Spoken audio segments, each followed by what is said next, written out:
Hey everyone, how's it going? It's Russell here, and recently Bill C2, the one we've been covering here on the channel for quite some time, has made it through the House of Commons after countless debates, both in the House of Commons and in the individual committee meetings. Now, this Bill C2 is very, very impactful because it extends things like the Canada Recovery Caregiving benefit, as well as the Canada Recovery Sickness benefit, as well as creating a brand new benefit called the Canada Worker Lockdown benefit. And now that this has made it through the House of Commons and through Senate and has received royal assent, we can now say with certainty that the things inside of this bill will be happening. So in this video, I'm going to do a recap and an update and let you know if anything has changed inside of this Bill C2 since we last talked about it, and I'll give you the dates for all of these extensions and how long they can actually be applied for. So you're going to learn all of that in this video, but before you do, make sure to check out the links in the description. Whenever you use one of those links, it helps support this channel directly, so I appreciate it when you do that. But let's take a closer look at the text of this bill. We're going to start with the Canada Recovery Caregiving benefit, as well as the Canada Recovery Sickness benefit, and then we'll get into the new Canada Worker Lockdown benefit, which might be impactful given the route that we're going from a health perspective in the country right now. Before we get into the exact language of this bill, for those who have been following along, you'll know that it was not entirely certain that the Liberals were going to get support enough to pass this bill. They had a lot of criticisms from the NDP, the Conservatives, and the Bloc Québécois. The Conservatives thought that they were spending too much. The NDP said, hey, how come you're not actually supporting people with the Canada Recovery benefit, the Canada Worker Lockdown benefit? Many people may not be able to access it. And the Bloc Québécois were frustrated because it didn't provide additional supports for self-employed and arts sector workers. Now, it seems like the Bloc Québécois' concern has at least been slightly alleviated by the announcement of some future projects and future benefits that will come, that were announced during this sort of mini budget that Chrystia Freeland gave last week, because the votes here, you can see yay 191, nay 142. The 191 is made up of Liberals and Bloc Québécois, and the nays are from the Conservatives and the NDP. So those are the results, and that's why we've actually finally got this bill passed, is because the Bloc Québécois agreed to work alongside the Liberals to actually get the legislation passed. But now into the actual text of the bill. This is the final version, which is now successfully passed through all of the legislative steps. And the first thing we're going to start with is right here, and this is the eligibility, because this talks about the Canada Recovery Sickness benefit, and they say that you can be eligible for this benefit for any week falling within the period beginning on September 27th, 2020, when the original Benefit Act was actually passed through and actually started way back in September of 2020, and now this is the extended date, ending on May 7th, 2022. So the program itself, the Recovery Sickness benefit, has been extended to May 7th, 2022, but that doesn't mean that you can actually receive all of those weeks. For the sickness benefit, originally I believe it started as a 2-week benefit that people could claim, but now they've extended this out until actually 6 weeks. So this is the extension here, and you can see it right as I scroll down here in maximum number of weeks. They say the maximum number of weeks in respect of which a Canada Recovery Sickness benefit is payable to a person is 6, or if another maximum number of weeks is fixed by regulation, that maximum amount. So they were allowing for themselves to have the flexibility to potentially extend this maximum sickness benefit even further. Now, if you're somebody who's never claimed the sickness benefit and you are eligible based on all of the guidelines that were previously put out for the sickness benefit, your maximum amount of time that you could claim is now 6 weeks.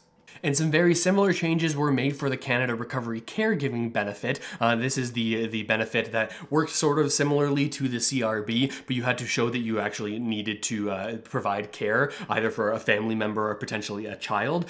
This was the Canada Recovery Caregiving benefit. This has also been extended until May 7th, 2022, but the maximum amount of weeks that you can apply for this benefit, unsurprisingly, is now moved up to 44. And then it does say here, if another maximum number of weeks is fixed by regulation, that maximum number. I believe this is only an additional 2 weeks for those who have already participated in this program and claimed the maximum, or the previous maximum of 42 weeks.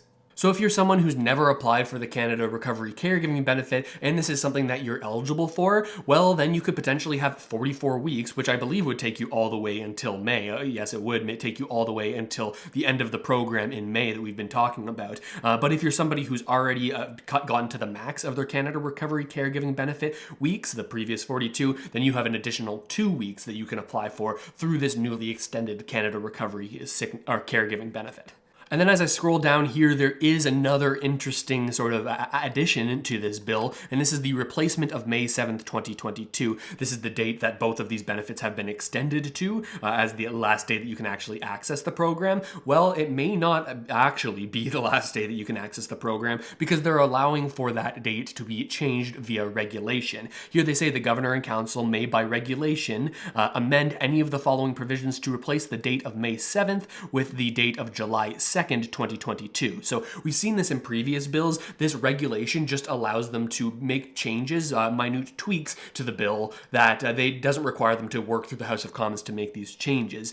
So if they deem it necessary, they can extend both of these, the sickness benefit and the caregiving benefit, all the way out until July 2nd. But keep in mind that wouldn't be an addition of additional weeks that you can apply for it if you've already reached your 44-week cap. It just allows for people who haven't previously reached that cap to continue to apply for their weeks between that time and that potential change July 2nd final day for this program. But just because this language is written into the bill doesn't necessarily mean that they're going to exercise this. We saw this with the Canada Recovery Benefits Act, which allowed for them to extend Canada Recovery Benefits additional weeks, and the Liberals were able to, if they wanted to, extend the program an additional 2 periods, so an additional month, but they chose not to do this, even though they very easily could have. So it really, because it's written in via regulation, is up to the whims of the politicians at the time to see if they actually want to or they think it's appropriate to make these alterations. Now, you may recognize that the sickness benefit and the caregiving benefit have been extended and altered, but there is nothing for the CRB, which is the program that most people were applying to and is most broadly applicable, but they do have a replacement for the Canada Recovery Benefit, which you may have heard about if you've been following this channel, and it's called the Canada Worker Lockdown Benefit. But it works quite a lot differently from the CRB, and in many situations, people who would have been previously accessing the CRB wouldn't be able to access the Canada Worker Lockdown Benefit because of some special ways that the eligibility for this benefit works. I previously made a far more detailed video on the Canada Worker Lockdown Benefit, so if you want all of the information and actually like all of the details here, I'll link it right here. You should be able to click that and watch the video, and I'll also throw it in the description, but I'll give you a quick sort of a high-level summary of what this Canada Worker Lockdown Benefit is. It's a $300 per week benefit that you can apply for, but you can only apply for it if your area, your municipal area, like your individual city or your health region, declares that you are in a lockdown. And this lockdown definition is able to be actually altered by regulation, so the government at any time can change what means lockdown, what that definition of lockdown is. And as well, in order for it actually to be considered a lockdown, let me scroll up here so I can find it. I believe it's right in here. You have to be in a lockdown for at least 14 consecutive days, but again, they can change this via regulation. So the high level view is it's a $300 per week benefit only if your area is in lockdown, and you have to meet a number of other eligibility requirements, which were very similar to the way that the CRB was determined whether or not you were eligible or not. Chrystia Freeland, the Deputy Prime Minister and the Minister of Finance for the Canadian government, has gone on the record saying that she hopes that people aren't going to need the Canada Worker Lockdown Benefit, and it wasn't designed to be a benefit that ideally was claimed by a lot of people. This was sort of an insurance policy. That's how they framed it. They hope that with the current health situation that people won't need to claim this benefit and they won't have to stop working and they won't have to leave their jobs for a time, but definitely with the direction things the way that things are going as of late, I don't know where you are, but I'm in Ontario and we every single day are getting worse and worse headlines when it comes to the current health situation. Well, this Canada Worker Lockdown Benefit could actually come into place, but again, it won't be widely for everyone in the country. It will be only for individual areas, individual places that have been deemed to be in lockdown. So far less accessible than the Canada Recovery Benefit, but by design, because they wanted to make these benefits far more targeted to people who, in their opinion, really, really need this at the times that when they actually need this. And it's very unlikely that any of this stuff will change, at least in the short term, because the House of Commons has adjourned until Monday, January 31st, 2022. 2022 at 11 a.m. So